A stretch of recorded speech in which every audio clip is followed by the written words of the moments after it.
अगर आपकी एज 14 से 30 साल के बीच में है और अगर अभी तक आपने ये वीडियो वक्त रहते नहीं देखी तो मैं आपको इस बात की गारंटी देता हूँ कि आने वाले कुछ साल में आप सबके साथ बहुत सारे रिग्रेट्स होंगे, क्योंकि आप सबकी सबसे बड़ी गलती यह है कि आपको लगता है आपके पास टाइम है। इसीलिए जिस झूठी नींद में आप सब सो रहे हो, उस नींद से उठाने के लिए वेकअप वॉरियर यानी मेरी तरफ से आपके लिए ये वीडियो एक वेकअप कॉल की तरह होने वाली है। इसमें ऐसा हो सकता है कि मेरी बातें आपको थोड़ी कड़वी लगे, लेकिन ये बातें आपको इस दुनिया के 99% नॉर्मल, एवरेज और मीडियोकर लोगों से अलग बनाएगी। अगर आप सब ने ये अच्छे से समझ लिया कि अभी ये जो 14 से 30 साल की यंग एज है, ये आपके गोल्डन ईयर्स की है। अभी आपके बाल काले हैं, चेहरा और सोच जवान है, आंखों में बड़े सपने हैं, शरीर में बहुत ज़्यादा एनर्जी है जितनी शायद फिर कभी पूरी ज़िंदगी में नहीं होगी। तभी तो स्वामी विवेकानंद कहते थे कि जवानी ज़िंदगी का सबसे बेस्ट और इम्पॉर्टेंट टाइम है। इस टाइम में आप जो काम करते हो वो ही ये डिसाइड करता है कि आपके आगे आने वाले साल कैसे होंगे। लेकिन अगर आप अभी अपनी इस उम्र में कंफर्ट जोन में फंसे रहोगे, अपने टाइम, एनर्जी, पोटेंशियल और लर्निंग पावर को यूं ही वेस्ट कर दोगे फ़ोन में या किसी और फालतू की चीज़ों में, तो ये आप अपने साथ, अपनी एक ही बार मिलने वाली लाइफ के साथ और अपने पेरेंट्स के साथ बहुत गलत करोगे। देखो, मेरा यहाँ गोल आपकी कमियाँ गिनवाना नहीं है, बल्कि मेरा गोल तो यह है कि मैं आपके साथ आपके लिए एक बेहतर ज़िंदगी बनाने में और उसे अचीव करने में आपकी कुछ मदद कर सकूँ। वो ज़िंदगी जो ज़िंदगी जीना आप डिज़र्व करते हो, जिसके लिए आप पैदा हुए हो। आप अपने फ़ोन में घुसे रहने के लिए, अपने सपनों के लिए एक्शन ना लेने के लिए, अपने कंफर्ट जोन में बैठे रहने के लिए तो पैदा नहीं हुए हो सकता है शायद आपको ऐसा लग रहा हो कि अभी उतना समय नहीं बीता, अभी तो मेरे पास टाइम है चीज़ें करने के लिए, मैं आगे जाकर कर लूँगा। वैसे भी अभी मुझे समझ ही नहीं आ रहा है कि अभी मैं क्या करूँ। तो मैं यहाँ यही कहूँगा कि कुछ मत समझो, कुछ सोचने समझने की तुम्हें ज़रूरत नहीं है। इतने टाइम से रुके हुए हो तो कुछ टाइम और रुक जाओ। ये ज़िंदगी आपको अपने आप समझा देगी, क्योंकि यही सेम गलतफहमी बाकी के 99% लोगों को भी होती है कि उनके पास अभी टाइम है, अभी देर नहीं हुई है। और वो इसलिए क्योंकि अभी मैं जो आपको बता रहा हूँ वो सब बताने के लिए आपके पास हमेशा हर कोई नहीं होता, जो ये आपको याद दिलाता रहे कि आप लाइफ में जो सक्सेस का प्लान सोच के बैठे हो वो इतना सीधा, आसानी से और आराम से आपको अपनी मंजिल तक नहीं पहुँचाता, बल्कि ये आपके प्लान से बिल्कुल अलग होता है और आपके सोचे हुए टाइम से कई गुना ज़्यादा टाइम और साल लेता है।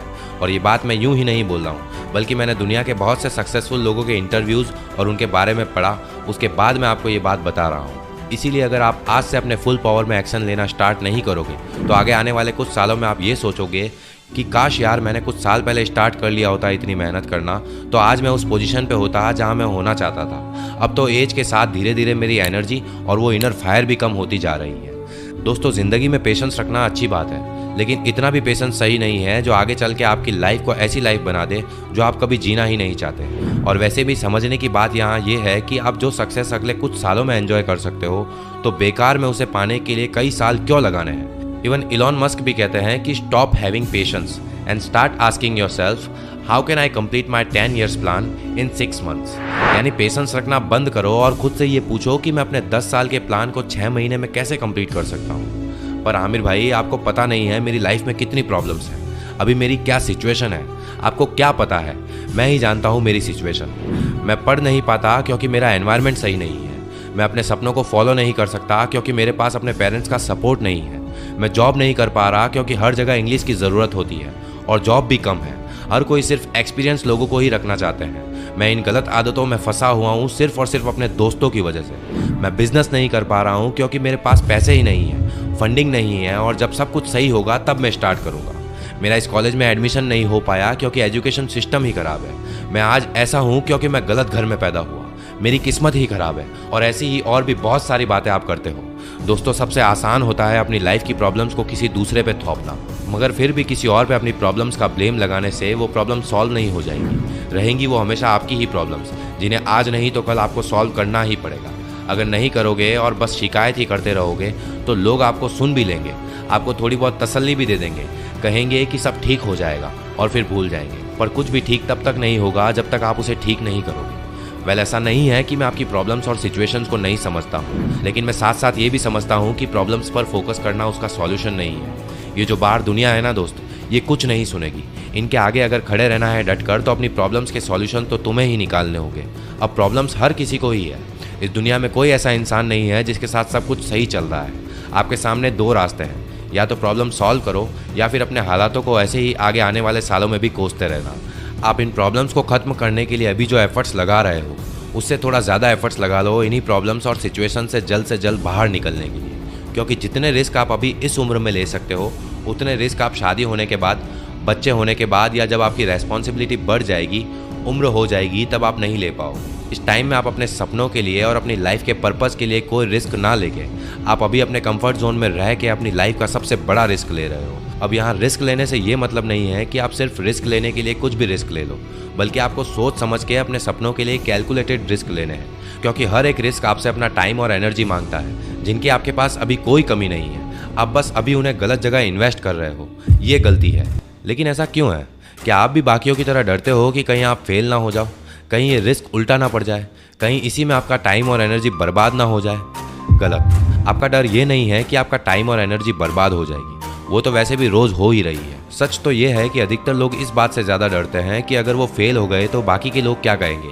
आपके पेरेंट्स आपको रोकेंगे, आपके दोस्त आपका मजाक उड़ाएंगे, कोई आपका सपोर्ट नहीं करेगा। दोस्तों, अगर आप इन लोगों की सोच के चक्कर में फंसे रह गए तो ज़िंदगी के दलदल में फंसते ही जाओगे, और जब एक बार उम्र निकल जाएगी तब आप चाह कर भी इस दलदल से बाहर नहीं निकल पाओगे। आपको 3 इडियट्स मूवी का वो सीन तो याद ही होगा जब फरहान बोलता है, अब्बा नहीं मानेंगे। याद है इसका जवाब देते हुए रेंचो क्या कहता है?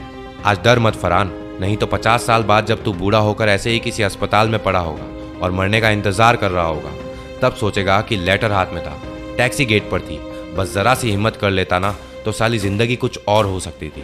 दोस्तों, रिस्क ईंटों की तरह होता है, जिनका इस्तेमाल करके आप अपने और अपने सपनों के बीच एक दीवार खड़ी कर सकते हो, या फिर इन्हीं ईंटों का यूज़ करके आप अपने लिए एक ब्रिज बना सकते हो जिस पर चल के आप अपने सपनों तक पहुंच सकते हो। इसीलिए भूल जाओ सबको और अपने ऊपर ध्यान दो। ये टाइम है अपने आप को एक्सप्लोर करने का, अपने सपनों को चेज करने का, उस काम को करने का जो दिल से करना चाहते हो, जिसके लिए आप बने हो। इसके लिए आपको मोटिवेशन की ज़रूरत नहीं है, मगर फिर भी प्रेजेंट में आप उस पर एक दिन का लेबल लगा रहे हो कि एक दिन मैं ये काम करूँगा, एक दिन मैं वो काम करूँगा। आप जितना इसे टालते रहोगे ये उतने ही दिन आपसे दूर होता जाएगा। एक दिन अगर किसी काम को टालोगे तो ये समझ लो कि आपकी सक्सेस एक दिन आगे बढ़ गई है आपसे। अब ऐसे ही आप खुद सोचो कि आप कितना किसी काम को टालते हो, कितना अपना वक्त बर्बाद करते हो, और जब कैलकुलेट करने पर तुम्हारे सामने तुम्हारा वेस्ट किया हुआ टाइम आएगा, उस टाइम से ये पता कर लेना कि तुम्हारी सक्सेस तुम्हें जिस टाइम में मिलनी चाहिए थी उससे अब तक कितनी आगे बढ़ चुकी है। तो दोस्तों, मेरे कहने का मतलब यहाँ ये है कि जो भी करना है उसे अभी करो, काम को टालो मत और अपने इस कीमती वक्त को बर्बाद मत होने दो। चलिए, अब तक के लिए सिर्फ इतना ही। मिलता हूँ अगली ऐसी ही एक और आई ओपनिंग वीडियो के साथ। तब तक के लिए अपना ख्याल रखो, मेहनत करो और हमेशा आगे बढ़ते रहो।